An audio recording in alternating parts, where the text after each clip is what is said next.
Welcome back to Aledius Sports Talk. I'm Enrique Aledius. So the Kansas City Chiefs are moving on to the Super Bowl. They beat the Bengals 23-20. I personally felt like this was a missed opportunity for the Bengals to make it to a second straight trip to the Super Bowl. With Mahomes' ankle injury, like some of their starters went down in the game.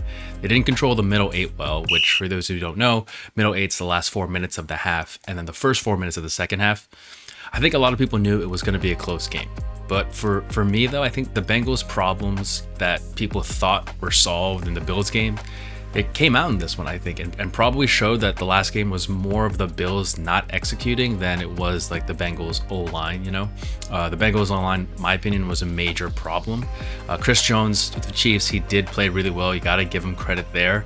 But Burrow not having that much time in the pocket and being forced to throw the ball, get rid of it quickly, or scramble for yards definitely hurt them in this game. His ability to get the ball to Jamar Chase and T. Higgins as often as he would have liked was definitely affected by the pressure that he received in the pocket. But before we get into that, before we get into what went wrong for the Bengals and what went right for the Chiefs, I have to talk about the officiating here. It was awful, by the way. Terrible.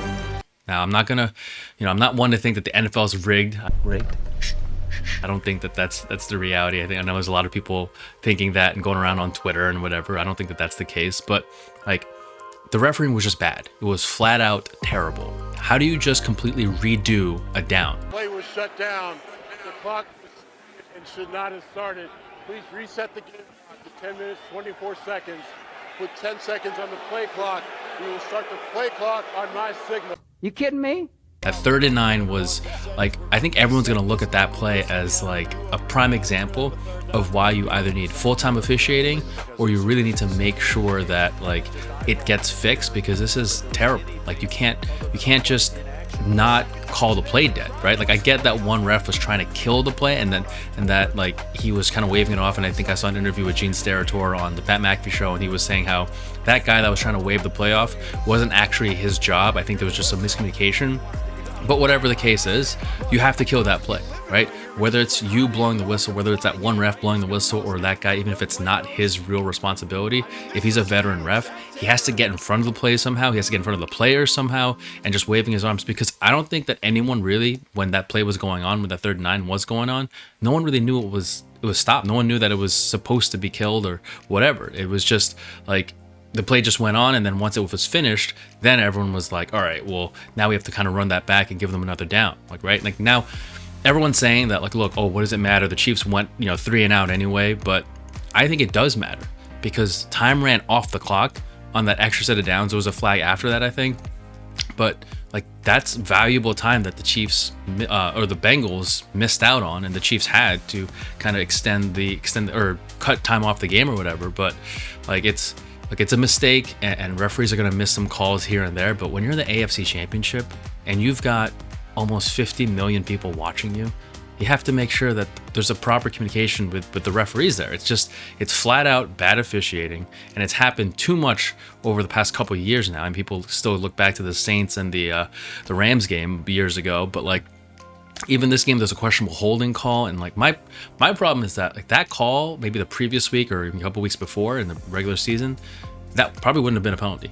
I mean, they kind of let people play, but then once it gets to the playoffs in certain rounds, it's like it's a penalty or it's a flag. Like there has to be some consistency here week to week, and you can't just decide to let things go or be flag happy one week just because a certain ref is in the game, right? Like that last call on Osai that led to the 15-yard flag that gave the Chiefs a win, basically.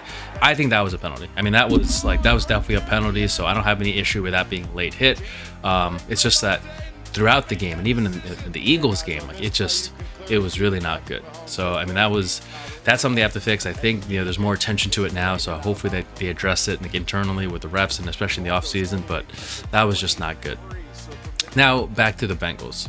I think in this game, it just seemed like they missed a good opportunity to take advantage of a Chiefs team that was battling injuries. I think that there were some coaching decisions that didn't really help the Bengals in this game, like that last drive, punting it down the middle. I feel like if they just kicked that ball out of bounds, the Chiefs, they would have to work their way down the field. It would have definitely taken more time off the clock, and with the way that the whole game was going, I don't think the Chiefs really would have made it as far down the field as they did. I mean, again, the penalty had an effect, but still, like, I don't think that situation would have even happened, because if I look at the game, I think Mahomes' longest throw in that game was about 29 yards.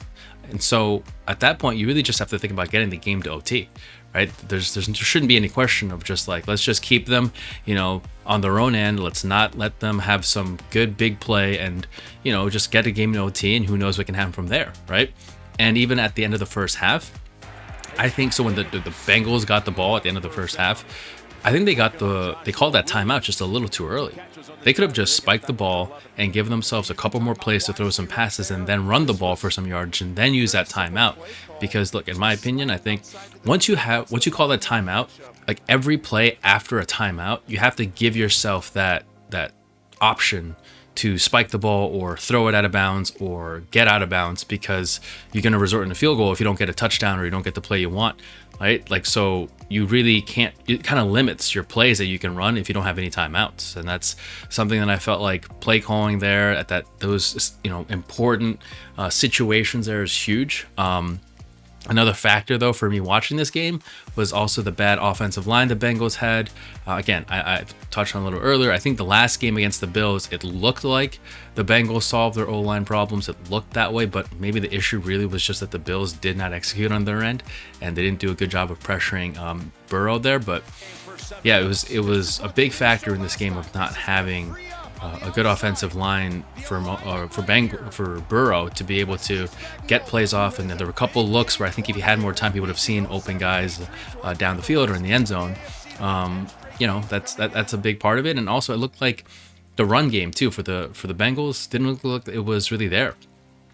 Like, Burrow was the lead rusher, right? I mean, I'm not sure how good your chances are going to be of getting success when your leading rusher of the game is Burrow, and he's not exactly Lamar, and he's not like Josh Allen, I guess, but he can run and it's good. But I think they really have to get someone else as a lead rusher, and they should have done that in this game and let Burrow just kind of focus on running for short yardage, extending the drives. But in terms of actually the running game, he shouldn't be the guy.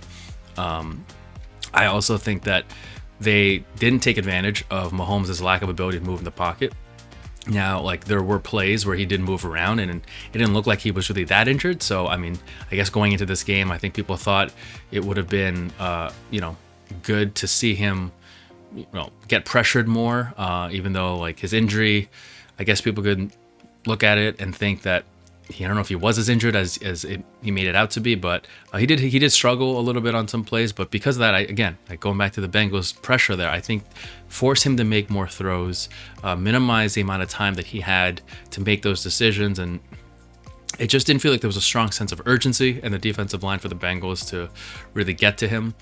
So that could have been a factor too. But again, not to take away, like, Mahomes is also dangerous in the pocket, right? So that's also another thing. Like, I'm not saying it would have just solved the problem right away, but I think you have to at least play into that where he's clearly hurt. He's not 100%. So at least eliminate that side of him where he can possibly run outside the pocket, just like the last play of the game, But looking at the other side of it all, the Chiefs played well enough to win the game, honestly. And I think that, personally, I think they kind of got away with one there. I think that it was, the Bengals really didn't come out as good as I expected them to.